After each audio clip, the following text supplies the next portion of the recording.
If you're a first-time home buyer or a veteran using a VA loan, or just someone that's relocating to Texas, guys, this video is for you. One of the biggest mistakes buyers make is focusing only on the home price or the interest rate without understanding the loan itself. You guys, for those who don't know me, my name is Cody Posey, and I'm with Pop Buy Realty. I'm a real estate agent here in New Braunfels, and I work with buyers all across the New Braunfels, San Antonio, and Hill Country area, and especially first-time home buyers and veterans using VA loans, or just people just relocating for Texas. Look, guys, my entire approach to real estate is an education first, because I don't believe buyers should be pushed in decisions that they don't fully understand, especially when it comes to financing. So before we get started, please hit the like and the subscribe button to my channel. Now, one of the biggest problems I see in the market is that buyers are told what they qualify for, but not why. They hear a number, they hear a rate, and they're just expected to just trust the entire process without really understanding what the loan process is behind it. And guys, for me, I see that as a huge problem, because the loan you choose affects you far more than what your interest rate does. It impacts your monthly payment, your flexibility, and especially your stress level, or how sustainable home ownership actually feels once you're moved into your house. That's why in today's conversation, we're going to be focused specifically on the loan types, not the rate predictions, not the market hype, but what we are going to talk about are conventional loans, FHA loans, VA loans, and how something like a debt to income ratio really plays into what you can afford and afford comfortably. Now, look, guys, I'm joined here today with Jason Lai with Edge Home Financing. Jason works with buyers every day here in Texas. And what we wanted to do is sit down and have a real practical conversation, especially for first-time buyers and veterans, about how lending actually works. And if you're buying here in New Braunfels, San Antonio, or maybe you're relocating in the Hill Country of Texas, this conversation is meant to give you clarity so you can make the decisions with confidence and not pressure. Jason, thanks for joining me today. Of course. So tell me and everybody else, what do you really do as a loan officer? So my job as a loan officer is to take a client and get their information, collect all their financial data, and kind of explain to them the different options that are available to them in their process and their financing needs. So every client has the right loan product, and it's not always the same thing. Some people think that if they're a first-time buyer, they need to go FHA. Not necessarily true. Conventional has a great first-time buyer product. VA is a fantastic loan product. So it also depends. You may not use VA because of your funding fee. There's a whole bunch of different scenarios. So my job is to make sure I explain the process, explain the products, and say, hey, you know what? Here's option A, B, and C. This is my suggestion. And now which way would you like to go? You know, that's amazing, because there's a lot of buyers I've talked to out there, and like one of the biggest complaints in the market, or when it comes to getting loans, like, I never get to speak to my loan officer. I never get to speak to my lender. They feel like they're a number out there, and they don't understand what's going on. So that's a huge thing for me personally, is making sure that people understand the process. Myself, I was a finance major in college, and I didn't actually really understand the loan process, even before being a realtor, until I became a loan officer. So my goal is education, especially first-time buyers. They're, to be honest, the fun ones, because I get to walk somebody through a process that has no preconceived misconceptions about what it looks like, and say, hey, here's that first conversation of what this looks like, and make sure that when we're done, they know the process well enough that the next time around, hopefully they'll use me, but if they don't, they know enough to be able to challenge that loan officer to make sure that they're getting the right product for them. Like, education is huge. That's exactly what I try to strive for, is like, I'm working through buyers. Now, when you're looking at buyers, like, most of them are fixated on price, and I know you know that.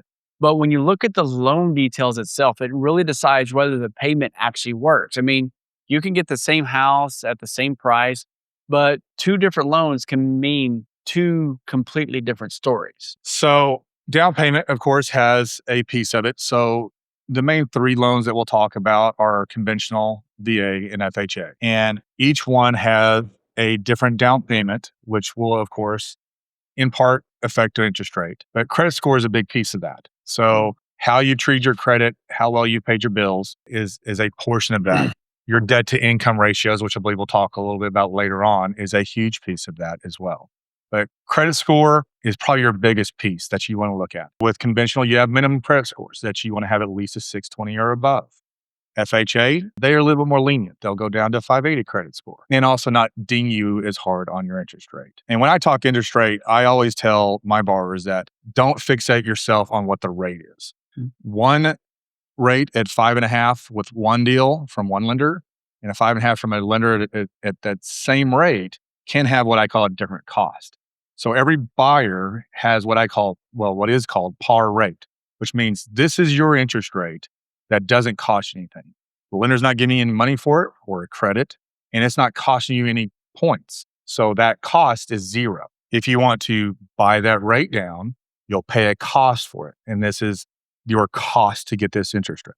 And then same thing is true also that you may take a little bit higher. And that way you can get a credit from that lender that can help pay for closing costs and things of that sort. Does that help? No, that definitely helps. And like when I look at the cost of the loan, like what I focus on, and partly because, I mean, you're one kind of taught me on this, is like focus more on the APR, the rate, because that's going to include what the cost of that loan is versus the actual interest rate that you're seeing, the number that you're getting. So like when you see a 3-2-1 buy down starting at 199, 299, 399, and then you're fixed at 499, there's a cost that comes with that rate, correct?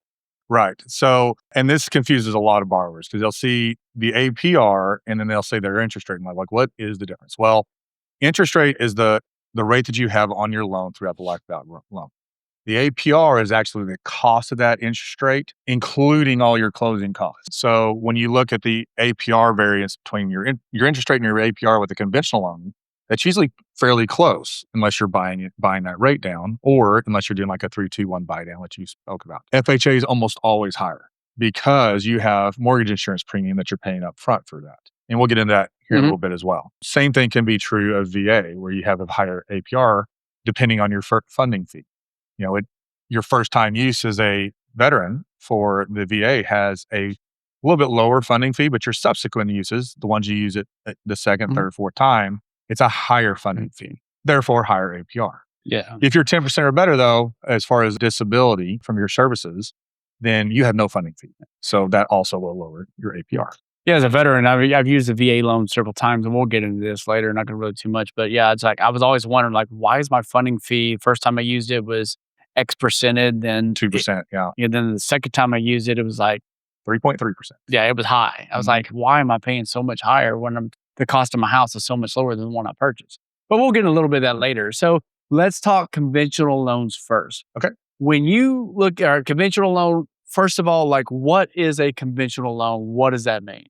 So conventional loan is a non-government backed loan product. It means that it is going to be a Fannie Mae or Freddie Mac product for a loan for your house. Conventional loans tend to have a little bit higher interest rate than what you'll see with FHA and VA, again, because it's not government backed. And normally, and a lot of people out in the market think when they go with conventional loan, like, hey, this is a 20% down loan. It's actually not true.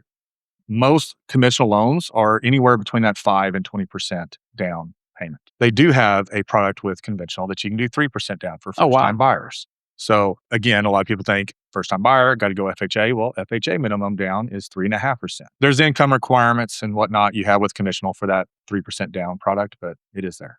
What's the advantage of a conventional loan though? So with conventional, one of the biggest advantages is going to be your mortgage insurance and the ability for that to fall off the loan at one point. So once you hit 78% loan to value, the lender is required to pull off the mortgage insurance for you.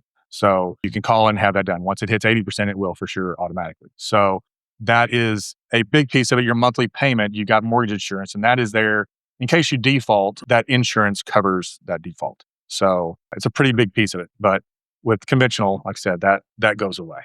Now, how big, like when you look at conventional loans and first-time home buyers, do you have very many first-time home buyers that go into conventional? I have a lot of first-time buyers that go into conventional. So see, that's kind of contradicting what I've heard with a lot. And that's the reason why I asked that question. It's because like a lot of people, there's a misconception out there that the conventional loan, like the myth is you got to put 20% down or you got to put an absurd amount of money down, which a lot of first-time home buyers, they don't have that money.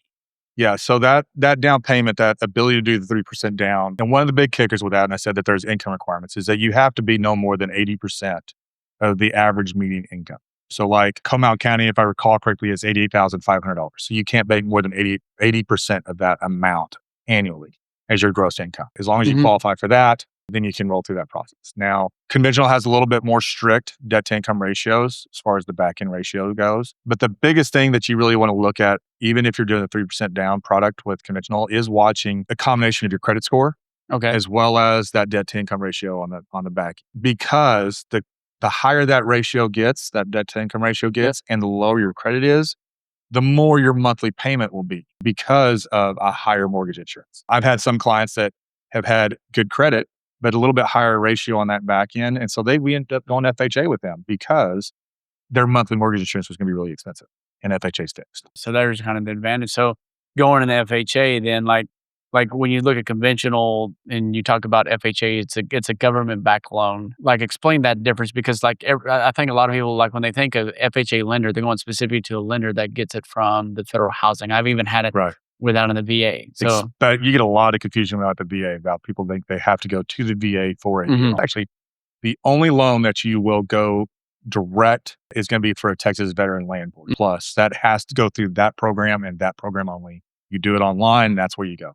Any VA loan can go through pretty much any lender. So a broker like myself, where I work for Edge Home Finance as a broker, you can go to retail banks like Randolph Brooks or Jefferson Bank. All of us will do VA loans. Okay.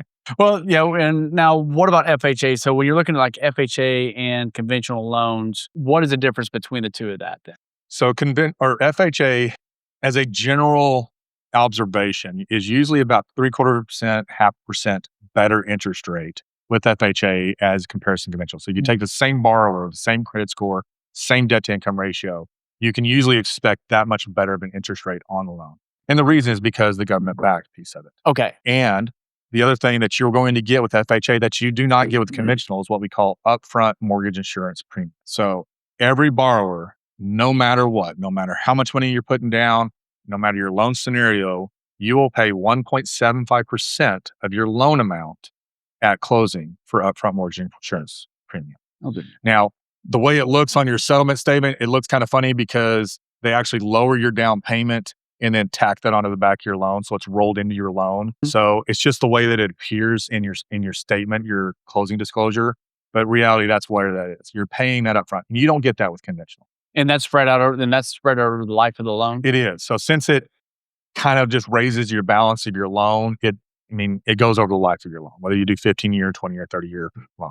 So, but you don't have that upfront premium with conventional. The other big advantage of FHA, especially if you have that higher debt to income ratio on the back end, as well as a lower credit score, is that the mortgage insurance is set. It's going to be that 0.55% of the loan. So you take that, multiply times your loan amount, divide by 12, and that's your monthly mortgage insurance premium. And what I do is when I have a borrower and we're looking for a better scenario between conventional or FHA, even if they're putting 5% down or 10% down, we look at what's the difference in the monthly payment for that mortgage insurance premium and kind of divide it out. It's like, hey, this is how long it takes to make back that upfront mortgage insurance premium because conventional is going to be higher. So if it's say $80 more a month for the conventional loan, it's going to take you 45 months to pay that 1.75% that you're paying up front for FHA to make that up. I know that gets in the weeds a lot. No, that's perfect. That's great. And my question, I want to circle back around to what we talked at the beginning of the video. You said FHA loans typically come with a higher APR. Is that because? That's because that 1.75% that's factored in there. That's a cost of the loan. Therefore, it's factored into your APR. Okay. So in essence, it's not really any different or any higher than a conventional loan. Now, when I'm talking about when you look at the interest rate, when you factor in the APR, it comes out about the same. It kind of helps balance it out. Yeah. In the long run, yes. Now, I get a lot of real estate agents, kind of where I'm going with this question, that when they look at government-backed loans, we're going to talk specifically with FHA right now, is if they get two loan types compared together, they're conventional and a FHA, a lot of listing agents, they advise their sellers to go more towards a conventional loan a lot of times. What are your thoughts about that? I mean, it's a controversial issue because you get the same thing with VA. And a lot of that has to do with the inspection process and the appraisal process. Historically, your inspection/appraisal process with VA and FHA is a little more strict than what you see on the conventional side. Historically, it's weird. Now, appraisal process with conventional is kind of changing. I think there's going to be a lot more not as is appraisals where there's going to be lender required repairs even with conventional loans. We'll see how that pans out. But that's kind of been the the stigma with VA, especially VA, and also with conventional or with FHA is your inspection process can be a little more difficult. I personally have not seen that as true. The biggest thing that I see on the VA side is wood rot that has to be repaired because VA won't lend. You have to do what's called a WDI report, wood destroying insect, and with VA is required. And that's the biggest thing you see, or at least I have seen personally, is going to be wood rot around trim, stuff like that. Yeah, and for everybody out there, it's kind of like conventional loans right now do not require an appraisal inspection. Why? When you look at government-backed loans, because the government wants to make sure that the house is livable, they're going to want an appraisal inspection to make sure that that house meets the conditions and the guidelines that they require for the house to be livable. And sometimes there are, unfortunately, there are realtors that do exist out there that when they present, if there are multiple offers within a house, they're going to versus like just give the information to the seller for them to make a decision. They present the information of like, well, this is a government-backed loan because you got to go through the extra step, and they kind of want to be like, this one is the one you want to go to. I personally don't like that. I just give the information and let them know what the difference is a loan is the way I typically like to work. Yeah. Well, me, at least with my personal experience as a realtor as well as a loan officer, is that VA loans has been the strongest loan product out there. Yeah. It's more lenient for the borrower. The process for the inspection has been great. It's been quick. With your appraisal, conventional, if you're required one, if you don't get an appraisal waiver, they're kind of afloat on the timeline that you get it done. With VA, you have a very strict timeline that they have to have that appraisal turned in by the time you order it. You know, that's a funny thing you bring that up because as we're in VA loans, is I literally just did a video like either a week or 2 weeks ago explaining like VA loans that is the loan that you want to have as a seller because it puts a lot to come back to it. It's not like at the end of the day it's going to get ripped out to you. It's a strong foot forward when you're able to get an offer from a VA loan. So why does that stigma exist? Is it just because of the appraisal process, or is it? So again, my personal experience was when we were in the COVID era, 2020, 2022. Just don't relive those days. There was a lot of properties going above asking price with what we call appraisal waivers. So the buyers were flush with cash and interest rates were so low. It was almost free money. And you just saw a whole bunch of people that were buying homes and paying over what they were appraising for. You don't get to do that with FHA and VA, especially VA. Like you pay the appraised value and that's where you get. Okay. And so that, at least again, personal experience, that's where the stigma comes from. That's where I've seen a lot of it was that conventional was the way to go back then because it didn't really matter what the appraisal came in at. You can tell that borrower like, well, it came in at 300, our contract's for 320. You're going to have to fork out that extra $20,000 where VA is not going to do that. That's where the stigma, that makes sense where the stigma came from and everything. That's just very, very unfortunate. Yeah. Just for a lot of our veterans. Cause I know myself, I was like, I would have been hot as a veteran. Just trying to go through the VA loan process and get denied a house because. Yep. I had one client in particular that we shopped for a house and we made offers on 13 properties before he got one. And he lost every time because all the other offers that were on the table is multiple offers on every single property and is that appraisal waiver.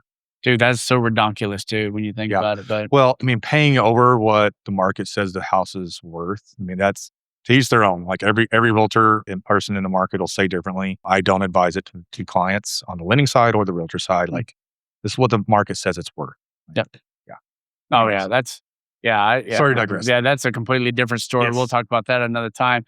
So, VA loan, what are the advantages of VA loan for the veterans? And the follow-up question is like, can you get more than one VA loan? I know the answer to this because I've done it, but I want you to kind of talk about that process. Yeah, so number one, big advantage of VA is that you can do zero down on VA. That's extremely common to do no down payment. You can get up to 4% in seller concessions with VA loan. VA loan is also the only product out there that, not including that 4%, you can have the seller pay off credit cards, pay off car notes.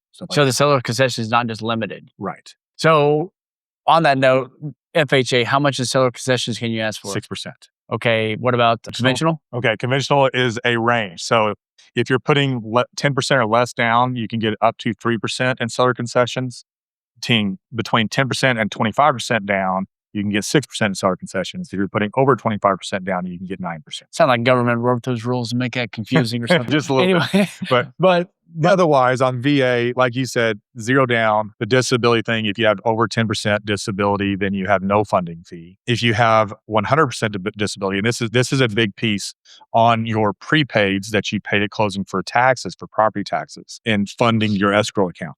The way that process works is when you go under contract, the title company is going to get with the county, say, hey, what's the taxes on this property?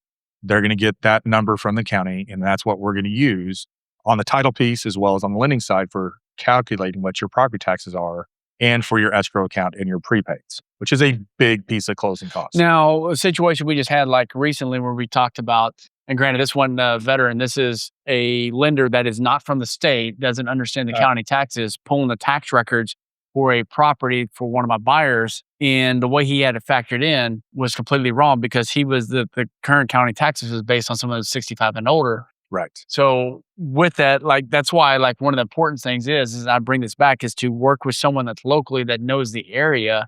And you can absolutely go to like Rocket Mortgages or like one of the big lender companies, but they may be licensed in Texas, doesn't mean they understand or know Texas. Well, and a lot of that depends on the loan officer, because I've also seen and worked with lenders that are based in California and other states that know that process really well. So it really depends on your loan officer. Like, that's a really important piece. But yeah, we go off that number. So if there's no exemptions on a property, and I'm actually have this situation right now with a borrower that they're buying a house that is currently an investment property that has no exemptions, no homestead exemption, nothing like that. Well, so the taxes for that purchase are going to be higher for her at the start of the purchase and the start of her payment than what it'll be once she gets her homestead exemption filed, because we don't get a guess about what her homestead exemption is. So her escrow won't get redone until the February of the next year then? Well, no, not necessarily. Most transactions, you can argue that with the county and get your homestead exemption in place, and then the county will talk to the lender and they'll adjust your escrow account. Now, I've had that work in 2 to 3 months, but I've also had a borrower that it took 14 months to get it to work. So I'm not going to promise you one way or the other, but that's kind of the way it works. See, I had to wait, like, and I'll tell you all this with situations like with my disability and everything else with the military is like when Guadalupe County, it took them 3 months to fix my homestead, to fix all my exemptions. But my loan, which I'm not going to mention any companies on this, the company is responsible for my loan. They would not recognize it. They wanted to wait all the way until February of the next year.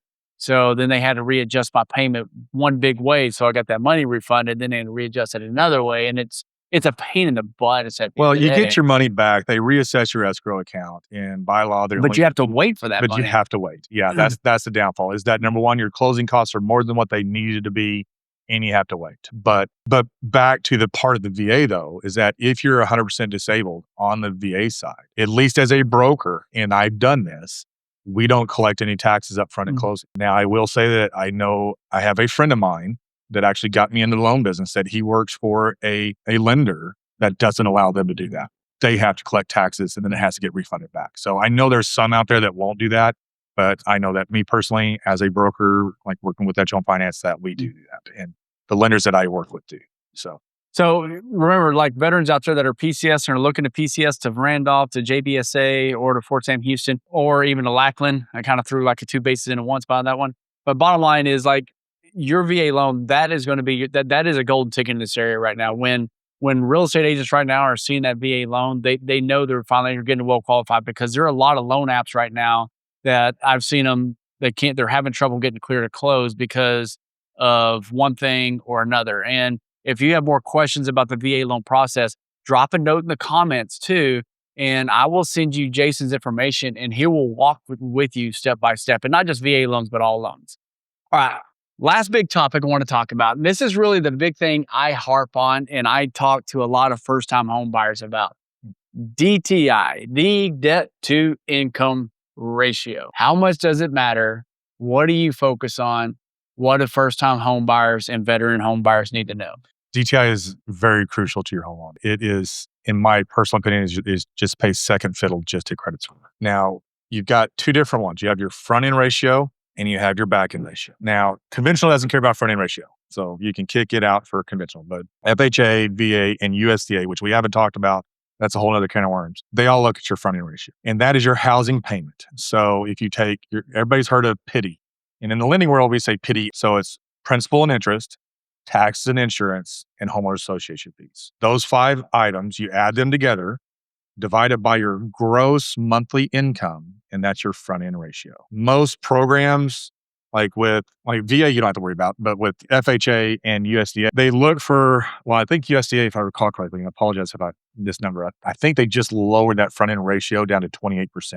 So not having your house payment divided by your gross income be more than 28% of your monthly income. That's kind of funny because that's kind of what I recommend to home buyers. They don't come house poor. Yeah. Well, and FHA, the rule of thumb is 31%, but I do have lenders that will go much higher. The big one that you really watch for is that back end ratio, because your conventional is going to look at that, FHA and USDA are all going to look at that. And that is that housing payment, that PIDIA again, plus any other monthly debts. Now, I'm not talking, this is what your utility bill is, this is what your cell phone bill is, none of that.